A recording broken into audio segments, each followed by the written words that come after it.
ايوا يا المشاهدين، اليوم غنقدم لكم الجلادي ديال الحنش العمش اللي قاتل العطش مع الشاف شين خير للتخلص من الشخير. تيجي بنا الاوتفيت ديال الكوبرا ولاريني وفين غادي يا حنيني.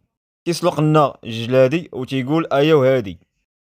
تيجبدهم من المقيله وتيديرهم في طبيصيله وفين كاب بيصيله. تيقرد داكشي مزيان وباين غادي يصايب لنا واحد التوكال تاكلو نهار الخميس اخر اجال، وتيفقس عليه بايض السحالي باش يبدا يصايب لنا التوكال تاع البوهالي. وتيخلط داكشي مزيان تيولي بحال السمخمخ. جيب لنا واحد البيرسوز وتيحيد منها الميش وتيديرو في الجبانيه وتيخوي عليه لانكول، يشعلو بواحد التبنه شاده بالمقص ديال الحجام. زعما راه عقمو من الجراثيم يا ودي الشاف. شي نخير الا هربتيه ليا بالله، وانت مصيبنا توكال وبغيتي تحيد منو الجراثيم كي درتي ليها.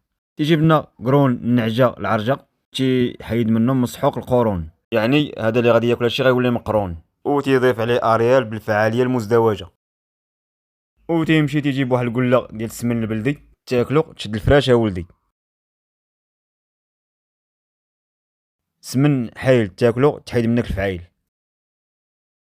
او تيخوي عليه التوكال تاكلو والله تتولي هجال. تيشدو الشاب شين خير تيبدا عليه بالشقلبان. وكا تيطلع لنا التوكال مقلي تاكلو تولي مصلي. ايوا في الاخير الشاب شين خير تيقادنا توكال لازاله الشخير. ايوا يا المشاهدين وصلنا للنهايه، ولا عجبكم الفيديو وضحككم ما تنساوش تمشيو لبلاصه الكومونتيرات وتصيفطوا شي كادو من الكادوات المتنوعه للشاب جويعه. وتحياتي.